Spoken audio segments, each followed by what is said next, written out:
Good afternoon. I'm Jeremy Dawson, the Policy and Program Specialist at NAST, and I'd like to welcome everyone to today's webinar entitled Getting to Know Emma. I hope this webinar finds you all well, and I want to thank all of you out there for tuning in this afternoon. I'm here to give you a quick tour of the webinar features that we have available. So in your handout section, you can download the biographies of our speakers, as well as the slide deck being used today.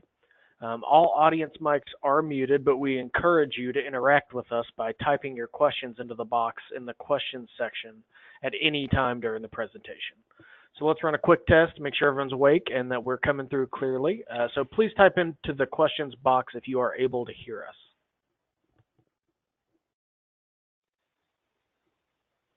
All right. We're getting positive confirmation, so that's great. Again, we encourage everyone to use that question function throughout the presentation as your questions arise. Please note that this webinar is being recorded and will be posted to the webinar archive on the NAST website for your future reference. So without any further ado, on behalf of NAST and the State Debt Management Network, I'd like to welcome and thank our speakers for presenting to our membership today and to our attendees for joining us. Mr. Erdman, at this point, I will turn the floor over to you. Thanks, Jeremy, and thanks everybody for joining us today. Special thanks to Leah Zarek from the MSRB, who is going to walk us through a presentation on the electronic municipal market access, or as we all know it, the EMMA website. From an issuer's perspective, many of us state-level issuers use EMMA probably on a daily basis. It's an important part of our investor relations program. Every time I have a conversation with someone from the MSRB about the EMMA website, I learn more and more about the tools, the functionality, and the strengths that EMMA does provide us for an investor relations perspective. Some of us may be aware, others may not be aware, that EMMA has actually gone through quite a few changes over the last few years.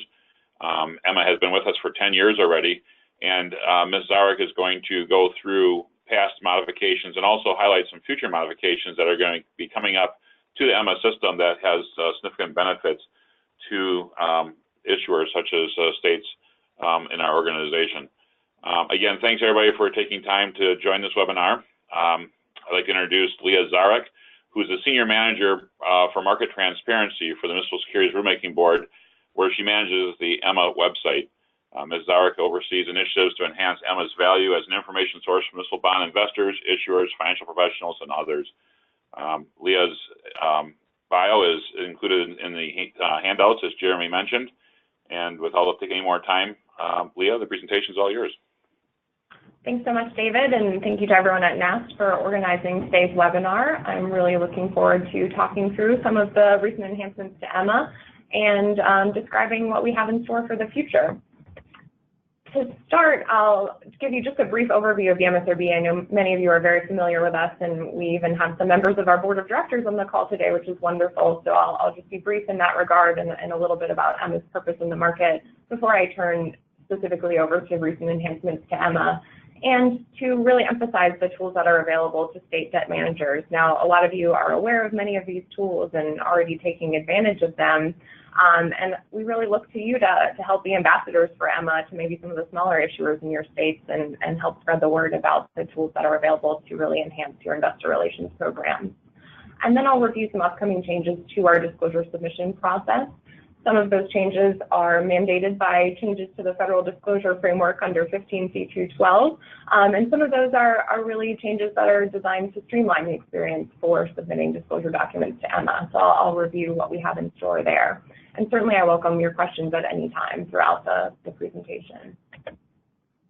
To start with just that quick introduction to the MSRB, as you know, we are someone who's been around since 1975, and we really have a strong mission to protect municipal securities investors and now issuers and the overall public interest. We do not regulate issuers, and we do not receive any federal funding. We're really a creature of a self-regulatory organization where our funding comes from the industry that we regulate, and our responsibility is to write rules for the dealers and the municipal advisors that we regulate with the interest of creating a strong, fair, and efficient municipal market. And one of the important ways that we can oversee and fulfill our mission is to offer transparency to this market through EMMA. And that's why we're here on this webinar today. So as you know, EMMA has a really important role in the municipal market. This is our source of transparency. It makes sure that information about virtually all municipal bonds and their issuers is available in one free, centralized, and public place. And of course, there's a huge volume of information on EMMA in terms of disclosure documents for bonds, real-time trade data for bonds that are trading in this market, and then a real emphasis in recent years to introduce tools that give a broader view of what's going on more market-wide, so more statistics, yield curves and indices, market calendars. So we'll review some of those features that really have taken EMMA from just being a source of information about one particular municipal security to a source of really market-wide information. That evolution to EMMA, as David mentioned, this is a 10-year-old website, and so certainly the time was ripe to take a fresh look and see where we could improve and really get up to speed on more best practices for web design in the current age. Websites have certainly evolved quite a bit in the past 10 years. And so to do that, we really didn't want to just sit around brainstorming in our offices here in DC alone. We really wanted to engage the broad spectrum of users who rely on EMMA and get their perspectives. So we had more than a year of focus groups and usability studies and did a lot of research to really inform our efforts to try and make the website better for our user community. And what we realized is that we had a lot of work to do and that there was certainly room for improvement. And so we broke that out into phases. And our first phase was launched this past April, on April 30th. And it was really investor oriented. We really wanted to make the site much more user-friendly for an investor who may be unfamiliar with the site and may have trouble kind of finding the information that they're looking for. So that's our first phase, and I'm going to show you the enhancements that we made as a result of the focus groups and all the usability research that we did. And then I'll talk about what's next, which is really a second phase focused on you, the issuer, and your experience submitting information to EMMA and using the tool to communicate with your bondholders. So we'll go into that upcoming phase toward the end of our session today. But these initial enhancements from the spring were really all about the look and feel of the website, really streamlining the homepage. If you looked at the EMMA website on April 1st this year, you would have seen a lot of moving information, a lot of information that could be overwhelming to a first-time visitor. So we really streamlined that down. And then we took a look at each layer of information. EMMA really builds down to the most granular detail of the security itself. And we sort of start at the state level, work our way down to an issuer level, then the issue level, and ultimately the security level. And at each level, we're offering more and more information to the user. So we really took a look at each of those levels of the site to see where we could improve the design and make sure that we were communicating the information that we needed to communicate. So let's take a look at the new EMMA. I know many of you have probably seen it, but I want to point out some of the things that we did and a little bit of the reason why for the change. So here we have the EMMA homepage as it looks now post these enhancements from the spring. One of the first things you'll notice is that we have to celebrate EMMA's 10th birthday. This is a big milestone in the market, so we wanted to recognize that this website has been around and providing market transparency since 2008 when it was first launched as a pilot, and then in 2009 is when we sort of officially became the one and only NERMSer in the market. And so we'll be celebrating this birthday for a full year, given that we were a pilot and then official. Took a little time, so we'll be recognizing that until next summer. The next thing I want to point out is you'll see these buttons that allow you to zoom in and expand the size of the information on EMMA. Through our research and our understanding of the market is, we're well aware that the average municipal bond investor is more senior, and then there are also those of us who have visual impairments, and so we wanted to make the site much more accessible to those folks and offer a zoom feature to go up to 120% in size. You'll also notice some changes to our color scheme. We introduced sort of a darker blue background for our navigation bar, and that's really all designed to improve the color contrast and make the site more accessible for those with visual impairments. We also introduced this tagline here because we know, as much as we feel EMMA has become really known in the marketplace, there are still many investors out there who are unfamiliar and maybe visiting EMMA for the first time. And so we wanted to make sure that it was clear that this is the official source for municipal securities data and documents, and really provide a little bit more information about EMMA and our role, that this is not a platform for buying and selling bonds, but this is a place to get information. So we wanted to make that clear right up front on the website. We also wanted to give a sort of entry point for our newest users. So we have that takes you to a page of really about 101 information about using Emma, a series of videos about what's on the site, what to make of it, and some frequently asked questions about the site, and really access to all of our education materials. So it's a great place to start when you might be a little bit overwhelmed by the information on Emma. And below that, you'll see this evaluate button. And here our goal was really to draw attention to those market-wide tools that we've been introducing in recent years, those yield curves, the new issue calendar, the other tools that I'll talk a little bit more about later. But we found that, folks may not have been aware of those tools, and we really wanted to bring some awareness by introducing a button on the homepage about that information. We also very much want to encourage folks to take advantage of the My Emma service. This is our service where you can sign up to receive email alerts whenever a document is posted for a particular security, or to receive an end-of-day trading summary for that particular security. So that's a great way for investors to sort of keep up with their bonds without having to kind of continually come back and visit Emma every day. They're able to sort of receive that email tickler when there's something new to see on Emma. So we very much want to encourage folks to take advantage of that free service. Now the centerpiece, so you'll of course notice, is our map of the United States. This is a nationwide market, and whereas a lot of folks may have struggled to keep up with what is their exact 9-digit CUSIP number and what search term could take me to my particular bond, really the easiest way to drill down to get information is to start at that map and start from the state level. So we wanted to bring that front and center as really the easiest way for an investor to sort of dive into information and find information about an issuer and about the bonds that they're interested in. We, of course, left our quick search function if you do happen to be lucky enough to have your 9-digit CUSIP number, and you can go straight to the point with that. And we, of course, have advanced search features as well. This is going to be essentially our phase 3 of our long-term effort to keep improving Emma, to really dig into the search features and see, we're never going to be quite Google. We're a little too small to have such a powerful search algorithm, but we're going to try and get as close as we can to make our search functions really powerful and really useful for people. So that's going to be a big focus for us in the coming year. So I want to drill down as if we had clicked on a state, and for David's benefit, let's use Wisconsin as an example. So if I click on the state of Wisconsin, I now come to our state page. This hasn't changed dramatically, but we did introduce a few new features, one of which are these green buttons that you see. You'll see kind of emphasized a lot throughout the site that green buttons sort of mean an action that a user can take. And here the user can access those tools and resources again. We wanted to kind of keep reinforcing that those are available, the yield curves and whatnot. And then we also wanted to take people to our new issue calendar, and they're clearly already interested in the state of Wisconsin. If they click that second green button, they will go to our new issue calendar filtered to only show them new issues that are coming from Wisconsin. So that's a way to kind of connect the dots for them as well.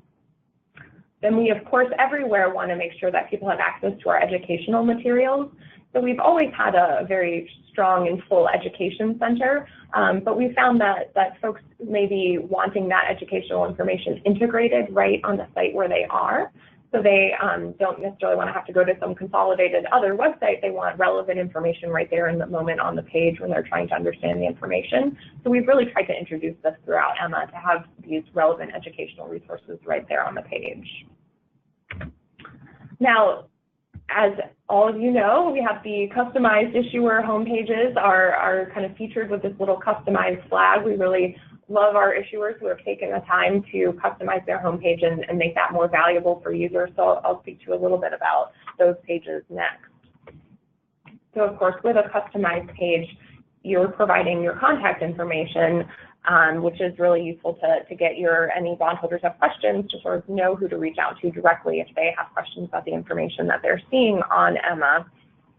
And then I'll point out a couple things that, while we're here, I just want to mention that we've recently sort of expanded the functionality in this blue box of contact information to allow you to add up to 5 links to websites that you may want to, including perhaps the trustee or paying agent for your bonds. So that information, you have a little bit more flexibility here as an issuer to provide more information to your bondholders and the public. Here as well, we're offering relevant educational resources right here on the page. We also introduced a sorting feature, so if you want to exclude matured issues or view only matured issues, that option is available as well. And of course, we keep drilling down here. So here we're at the issuer level, and when we drill down further, we're at the issue details level. So here at the issue level, we didn't make a ton of changes here. Again, you'll see kind of that color contrast is a little bit different. You know, we've tried to make our tabs more clearly visible. That was some feedback that we've received. We also heard that people wanted to be able to sort of retrace their steps through the website. So we took a look at the little breadcrumbs, which are those series of links that kind of follow you through the site at the top of the page. So you're able to see that you started from the home page, you used the maps to drill down by state, you arrived at Wisconsin and the issuer homepage you were interested in, and now you're at the issue details. You can kind of see how you're getting deeper and deeper into the site with more detail. So when we're now at the most detailed level, it really is at that individual security level, at that QSIP level. So if I click here, I'm going to go to our most detailed page, our security details page. And what's interesting here is that, you know, this is a page that now, as a result of some rule amendments related to markup disclosure, every retail investor confirmation is going to include a link to this. So whenever a retail investor makes a trade in municipal securities, they'll get a link to this exact page on Emma where they can get all the detailed information about that particular security. And we're hoping that that drives more retail investors to explore Emma and explore more information about municipal securities. And we knew if we were getting some new folks, this page could be very overwhelming. There's a lot of information here. So you'll see this kind of gray overlay over the screen with some arrows pointing out key features of the page. And that's really to serve as an orientation for a new user. This is something that we think kind of will help point out key things so that they're not kind of overwhelmed by the level of information on the page. But they'll only see this sort of immediately on their very first visit to this page. And then after that, they can close it out and only access it if they'd like to see it again. That's our little close it out function. So when we're looking at an example of the security details page, you know, there is quite a bit to see, and I'll point out some of the ways we've reorganized this information. So we, of course, want folks to know which security it is that they're looking at, and this will take me back to the issuer homepage should I want to return there, or back to the issue as well. And then in this blue box, this is where we've really highlighted all the key kind of facts about this particular security, all the details about the security. Now, we've long had sort of graphs for price and for yield, but they were buried a few clicks away. So by bringing that graph visual right up to the landing page for the security details, we're hoping that more folks will kind of take advantage of seeing the trading activity and the sort of trends over time in trading to be able to kind of be more informed about pricing for their trades. And this is a tool that can be kind of expanded by clicking that plus sign magnifying glass icon there to really kind of adjust your date range and really dig into the trade data in a more visual way. And now we have these green buttons again. Like I said, we kind of have a lot of green action buttons throughout Emma now, and this will take you back to your issuer homepage, and it will allow you to create a My Emma alert for this specific security. So we'll go ahead and make sure you're signed up to receive all the information about this particular security. And then if you're only interested in certain elements of it, you can go in and edit your preferences to only receive particular types of disclosure documents or what you might be interested in. So we also want to make sure, of course, that the important disclosure documents remain very visible. So we have quick links to take you to the official statement and continuing disclosure for this particular security. And then we have tabs to really delve into that information in greater depth. We again kind of changed the look and feel of the tabs to make them more clear and easy to read. And so we'll review each of these tabs in turn real quickly. So on the trade activity tab, you sort of start at the highest level with a summary view. And when I'm looking at this, I also have relevant educational resources right there on the screen to help me understand the price and yield information that I'm seeing. And we start with this sort of daily summary perspective. So this is sort of the high and low information for any single trading day. But I can drill down and see each individual trade in a more detailed view when I click on this trade details perspective. And then, of course, if I want to search for a particular trade, I have the option to do that as well using the search trades feature. Jumping over to our next tab is our ratings tab. And here, this has really largely unchanged except for some look and feel changes. On each tab, you'll notice that there's sort of an introduction letting you know what it is you're looking at, and then, of course, those relevant educational materials. More changes happened in the next tab over, which is our Disclosure Documents tab. And there was some real helpful feedback that we got here from the issuer community, and I want to point out some of the things that we've implemented here. So first of all, this is a consolidated tab, and in the past, Emma had sort of a separate tab for official statements and for continuing disclosures, and we got some feedback that folks kind of preferred having all of the documents in sort of one place, but still kind of clearly defined. So you'll see that we've separated it out, but within one tab, the official statements, any advanced refundings, if that's still applicable to folks after tax law changes, and then your continuing disclosures with the event filing appearing first, because we understand that that is often kind of more current and timely information, and then the financial operating filing appearing toward the end of this list. Now, this is certainly a lot of information to see, but we've made some changes to how it's displayed to make it more sortable and sort of understandable. So we've introduced, by popular demand from issuers, kind of separate date columns for period date and posted date. And then we wanted to also include a sort function especially for folks who have many, many disclosures that are appearing on this page. This page can get very long with information. So we introduced this kind of pre-selected sort filter, so you can look at the last 3 years of documents or the last 5 years of documents and be able to really sort all of that by the posted date. And then, of course, if you're still not able to kind of filter down to the disclosure document, with those filter tools, there is a search functionality. So this search within here is just searching for this particular security's associated disclosure documents. And so we were able to kind of use our search terms here to find the type of disclosure by period or posted date. And then you're aware, of course, that on Emma, in the interest of transparency, we almost never would delete anything ever, but some information can, of course, become inaccurate over time, and so there's the ability to archive. And at the very bottom of this disclosure documents page, this is where you can access the document archive. I want to jump now to the next to last tab in this section, which is our final scale tab.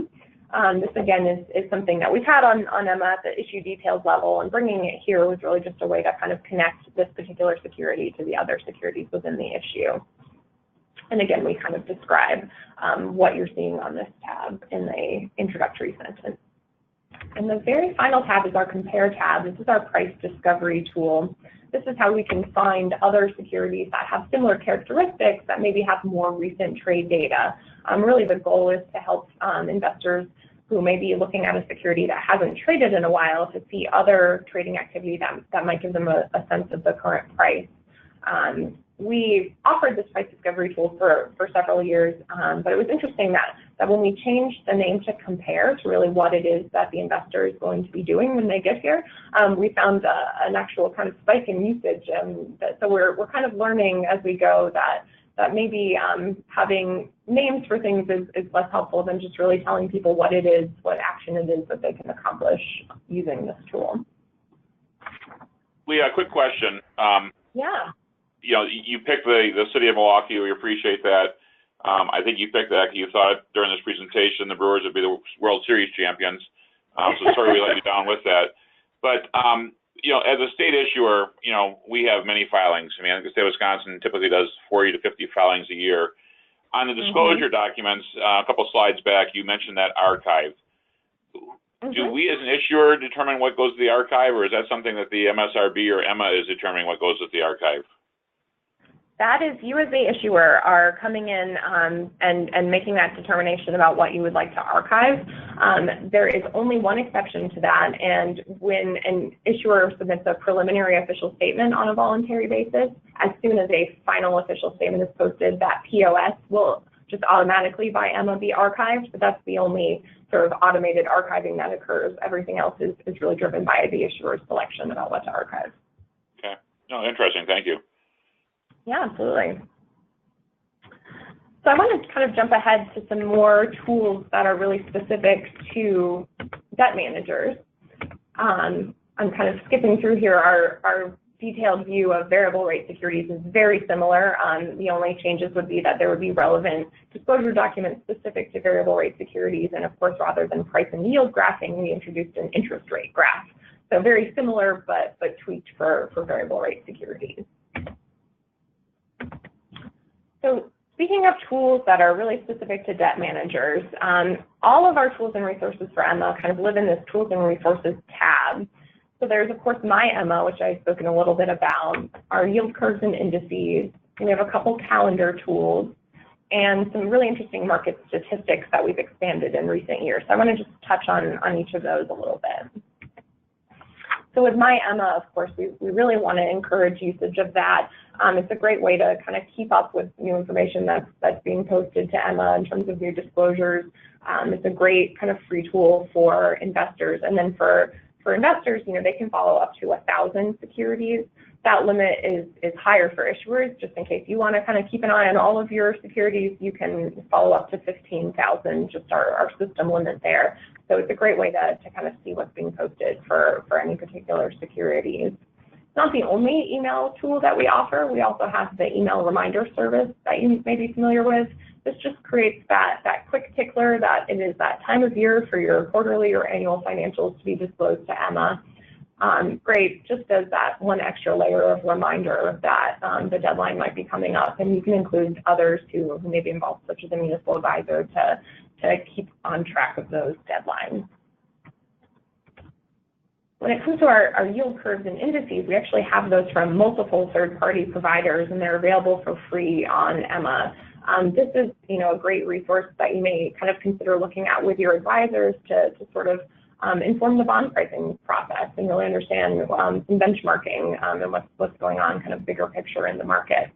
Often these yield curves are, something that requires cost to access, so making them available for free on Emma is something we've been eager to do. We also have a couple calendar tools integrated into Emma. So I mentioned the new issue calendar, kind of showing new issues coming to market, both through competitive and negotiated sales. There you can filter by state, and so see what activity is happening at the state level.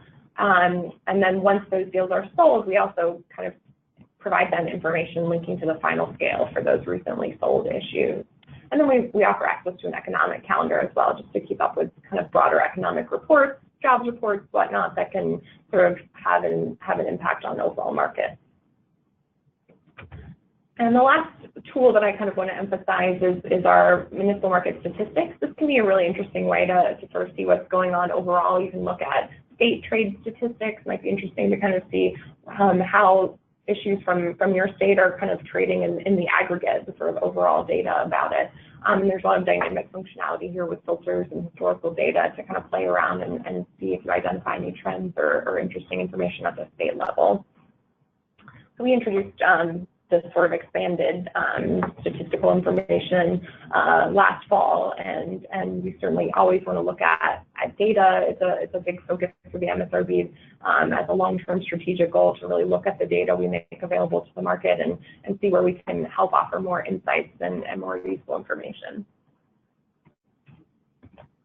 Now, of course, I have to return to the customized issuer homepage. We can't emphasize enough how important it is to really kind of come into Emma and take ownership of the way the information is presented. And we're so grateful that so many state-level issuers have really adopted this feature and take advantage of it as a way to really communicate effectively with their bondholders. And I certainly ask for your help in sort of spreading the word and encouraging other issuers, especially smaller issuers who may not have robust investor relations websites of their own, to really take advantage of this free service.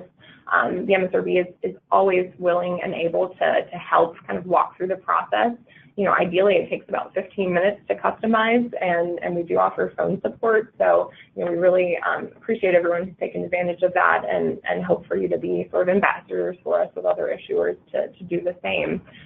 Obviously, a big advantage is cleaning up any kind of weird abbreviation or merging if you had City of Milwaukee but also Milwaukee City and a couple other iterations to kind of bring it all together and clean it up with your official name. That's one great benefit. Of course, offering that contact information and additional links to more information is really important. And being able to really confirm that the issues that belong to you and should be appearing here are the ones that are appearing here, really taking control of the information as it's displayed. Now here on this issuer homepage, you'll notice that rather than the consolidated disclosures tab, we do break it out. So we have financial disclosures, event-based disclosures, and this particular issuer has a tab for voluntary bank loan disclosures. And this is an area of change in our market with some recent amendments to Rule 15c2-12 by the SEC to sort of introduce 2 new event-based disclosures that will really capture some of the bank loans and alternative financings and other debt-like obligations that were not being required to be disclosed previously. So I do want to kind of talk through that a little bit in a few minutes as well, because there will be some changes here to the EMMA system in line with that. But kind of before I kind of dive into that topic, just a couple quick reminders. There have been recent changes to the issuer homepages that I hope make it even easier than before to customize. Now an issuer doesn't have to do it themselves. They can authorize an agent to create and manage the issuer homepage on their behalf. We have expanded the amount of contact information and links that could be provided. And we did some work on the interface for sort of associating QSIPs with an issuer homepage. That page, certainly needed a little work to make it much more intuitive. So we've taken some steps there in light of issuer feedback to make that process a little simpler. And then agents, of course, that come in and have responsibility for multiple organizations, when they come into our EMMA data port system, they're now able to kind of view and sort their submissions by organization and see more of a history of their submissions. So these changes were just rolled out in September, and so really a result of issuer feedback and sort of our first kind of steps away from our big focus on the investor's experience and sort of turning our attention to the issuer's experience. And then just for your convenience, as you're kind of helping spread the word about issuer homepages, the only prerequisite to be able to set up an issuer homepage is having an organization account rather than an individual disclosure submission account. For a single person, it's having an organization consolidated account. So we have some information on this slide for that process and the checklist for kind of going through that consolidation. And again, MSRB support is definitely available if you know of sort of smaller issuers who may need some more targeted support to get all consolidated into one organization account for their disclosure submissions and for accessing various tools for them. Then we're here to help. Certainly be a resource in that. So I'll pause a minute and see if there are any questions about sort of the EMMA changes and what's going on before I kind of dive into what's on our plan for the future, including those 15C212 changes and other improvements to the submission process. David, any questions or something that you want to emphasize at this point? Not really. A couple questions though. 529 programs, are also using EMMA to make their disclosures. And, our group is part of the National Association of State Treasurers, which, 529 programs are mostly in state treasurers' offices. Any comment about, filings that are being done on the 529 side? I mean, is that being sufficiently utilized in the 529 program, or is there anything that we can take back to our principals, our treasurers, about 529 filings on EMMA? Sure, that's a great point. That's exactly right, that EMMA is a place to access those disclosures, and it's very similar to the way you access information about municipal securities. You use sort of a map-based search, and then you're able to access plan disclosure documents by state. And so, we make that available in our role as, when these plans sort of intersect with our role when there's an underwriter involved and it sort of becomes our jurisdiction. We want to make sure there's transparency there and certainly appreciate the filing of those documents by folks so that they're accessible on EMMA as well. I will mention that our board of directors recently met, and there's other data that we've been collecting from 529 plan underwriters, a little bit more about the details of the plans, the fees involved, the assets under management, sort of more data-driven information. And the MSRB has been collecting that information, and we have not been making it public. And we had, previously had some consideration with potentially seeing what information we might want to make public in the future or consider making public in the future. And at this time, our board has actually opted against that. So that information will continue to remain just private between the submitter and the regulator. And it's really for our purposes, just kind of getting a better handle and understanding on the market for 529 plans. And that will not be information that will, at this time, kind of plan to introduce to Emma in any way. Okay. And one follow-up question on the question I had earlier about the archiving. Sure. You know, is there step-by-step assistance or general guidance that, you know, Emma does have about what should be archived, what shouldn't be archived? I mean, obviously that's a issuer decision the way it sounds, but is there some guidance that you have to make sure that all issuers are being consistent as to what they archived? And I guess with respect to archive, the documents are still there. They're just going to be on a different screen that investors are going to have to take some extra steps to find. Exactly right. The archive is sort of segregates those documents away from sort of the main menu of all the disclosures and sort of puts them in their own kind of contained bucket. Since usually it's the issuer's discretion to say this is no longer relevant, or I posted this by accident, or whatever the case may be. And you know, we at the MSRB sort of, you know, view it as, you know, it's the issuer's discretion what they want to archive. The support that we offer is really in terms of step-by-step instruction for how to do it, what buttons to click in Emma Dataport to successfully archive a document. So we of course offer a manual on continuing disclosure submissions in Emma Dataport that includes information on the steps that you would need to take to archive a document that you wish to. Okay, well, thank you. No other questions at this time. Okay, well, let's just kind of briefly talk about what's ahead for Emma and what's changing.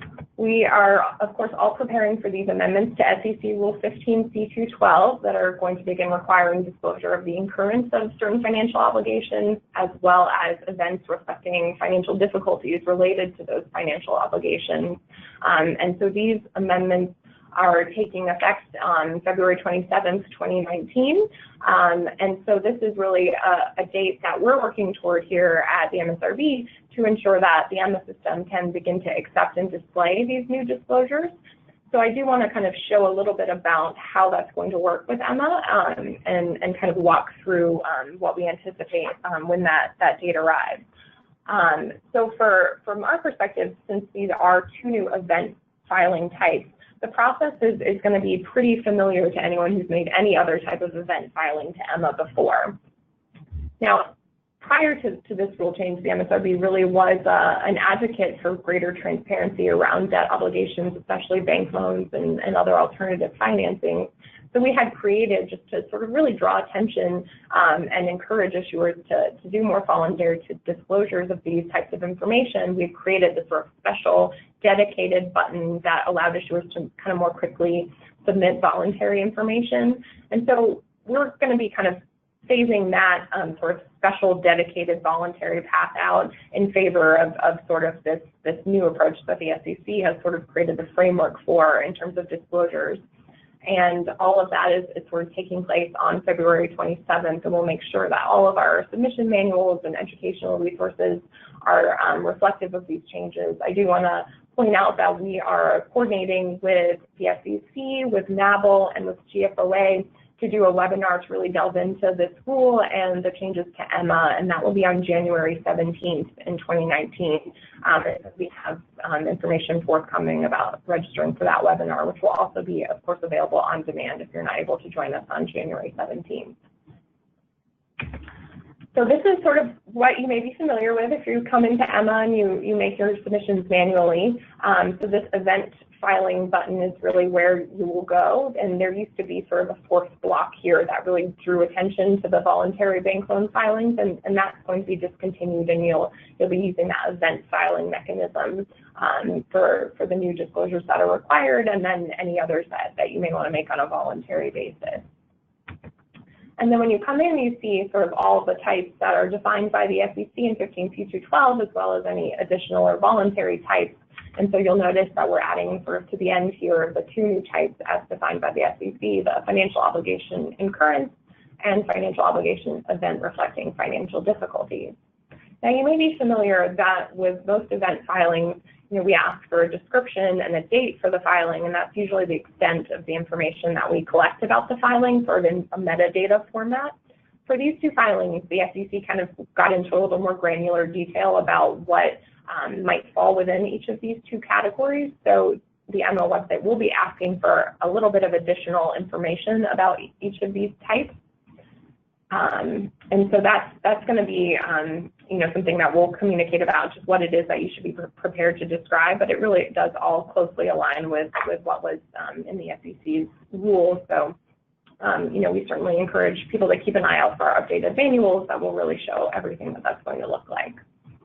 Leah, on a couple slides ago, you mentioned how the bank loan option was going to be discontinued. With respect to bank loans, a lot of issuers, have used the bank loan additions you made to EMA to file information about bank loans they had, or they filed voluntary filings even before you made these updates.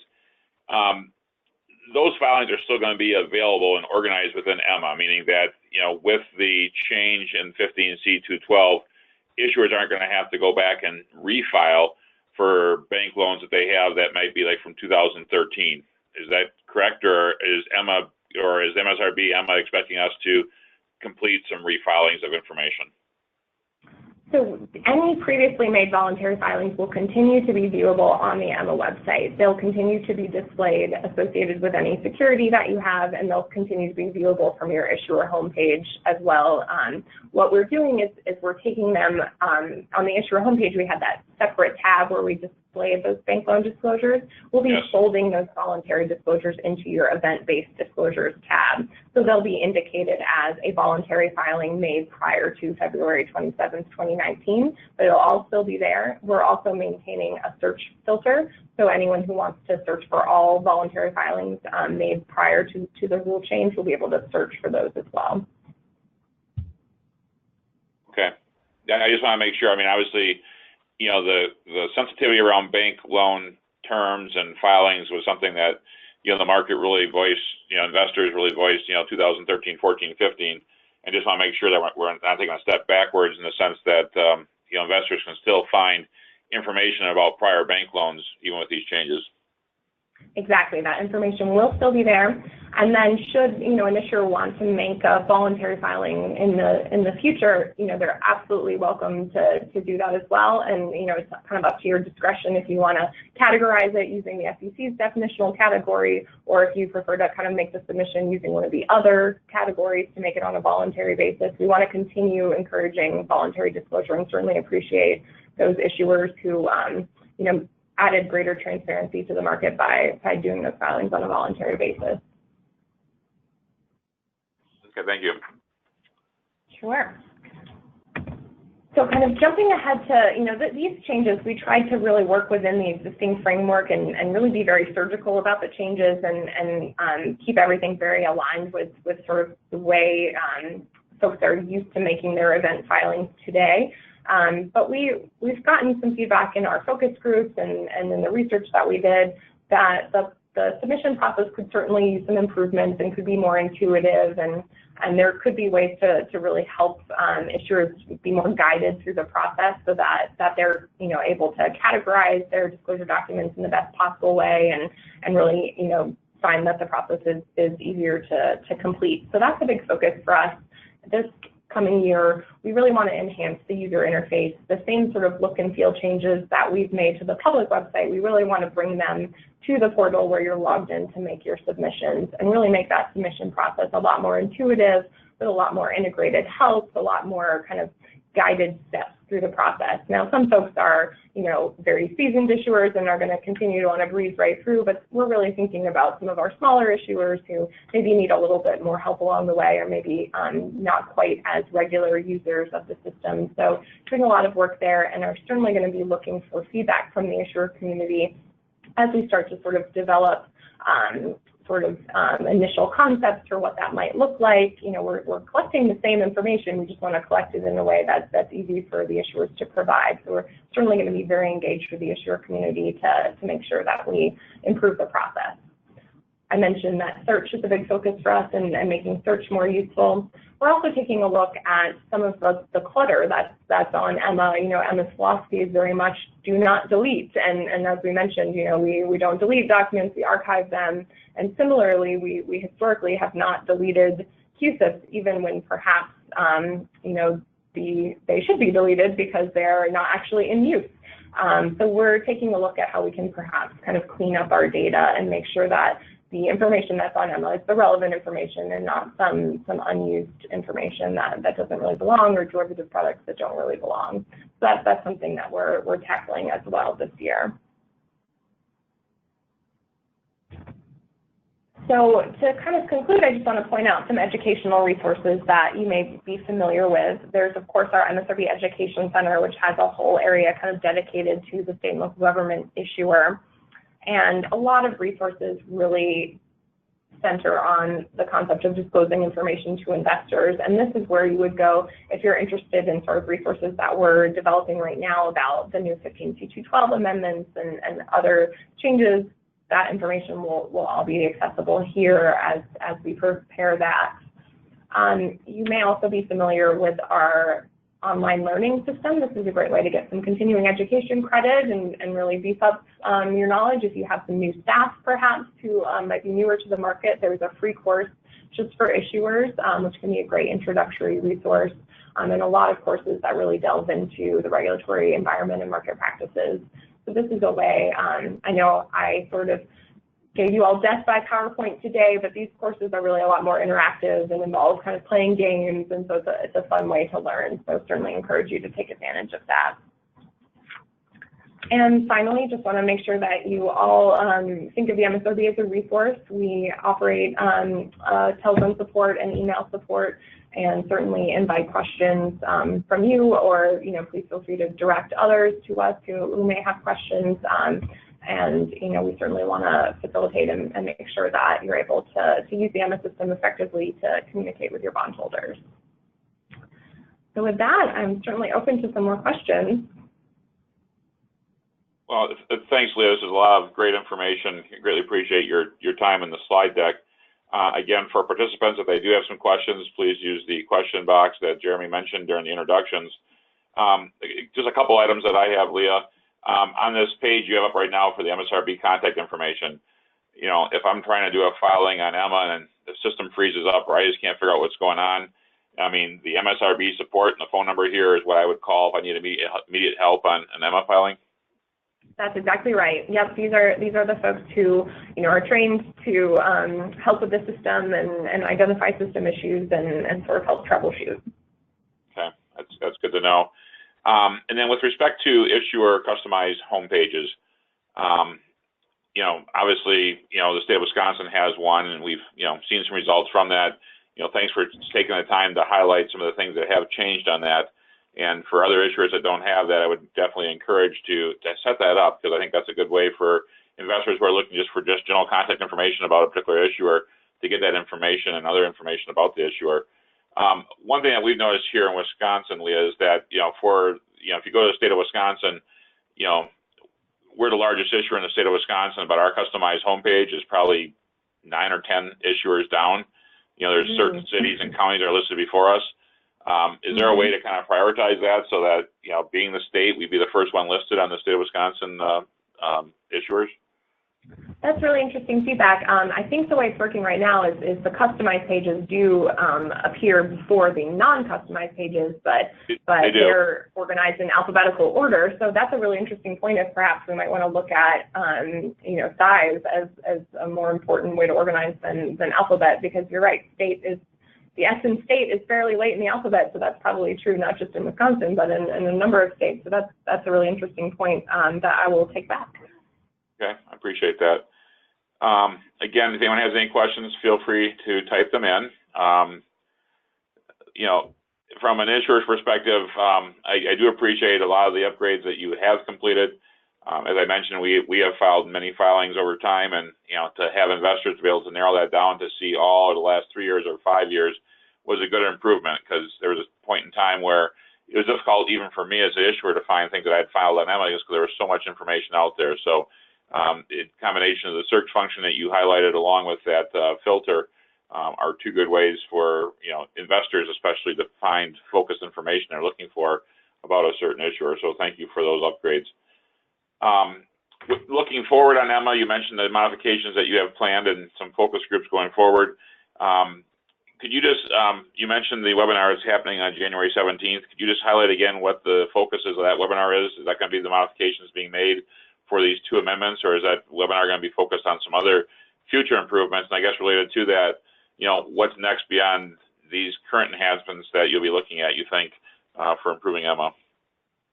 Sure. So our webinar on January 17th is focused exclusively on the 15 C212 amendments. We'll have guest panelists from the SEC, NAVL, and GFOA to really talk about the rule itself and sort of how the market is adapting to it. And then we'll be speaking to how to make the filings on Emma. So very kind of focused on that particular issue. The kind of bigger picture kind of overhaul of the Emma data port system and how you submit continuing disclosures overall, we're really targeting more of a summer time frame for rolling those out. And so we'll be in the next several months kind of in development and engaging with issuers, think that through and sort of come to a final approach that we'd roll out in the summer months. And then at that point, we certainly have additional outreach and educational materials available to kind of talk through the new disclosure submission methodology and just make sure that everyone has up-to-date materials about how to use it. So that is something to certainly look forward to. We're also hoping to engage with folks as we explore ways to improve our search functionality. Again, that's sort of more a longer-term effort, and we might make some interim improvements and sort of keep working on that. And so certainly stay tuned for more information there. I encourage everyone to make sure that you're signed up to receive email updates from the MSRB. We have a distribution list for folks who are interested specifically in Emma updates. And so that's a great way to sort of stay up with what we're up to in terms of Emma. I also encourage the issuer community to subscribe to our newsletter specifically for issuers called It's Your Deal. This is a quarterly newsletter where we really do a roundup of resources for issuers and upcoming events and any issues that are specific to that community. So certainly encourage folks to sign up for that as well. Okay, good information. Well, I have no other questions. There are no other questions from the participants. So, Leah, thanks for your time, your information. Feel free to reach out to this group if you have any need to get issuer feedback on current operations or future operations of Emma. Obviously, this group is a state level issuers, which are very interested in market disclosure and transparency. So, you have our interest and attention on that front. So thanks again for your time today in this presentation. Well, wonderful. Thank you so much. And thank you all for your input over the years. And I look forward to coordinating with you on future improvements. And for everyone who dialed into the webinar, thanks for your time. This webinar will be available on the NAST State Debt Management website for future reference. From the NAST State Debt Management Network Webinar Committee, we are planning another webinar before the end of the year to address the LIBOR conversion. As always, if anyone has a desire for a webinar topic, feel free to forward that to my attention. Otherwise, thanks again, everyone, for your time. Have a great Friday and a great weekend. Thank you.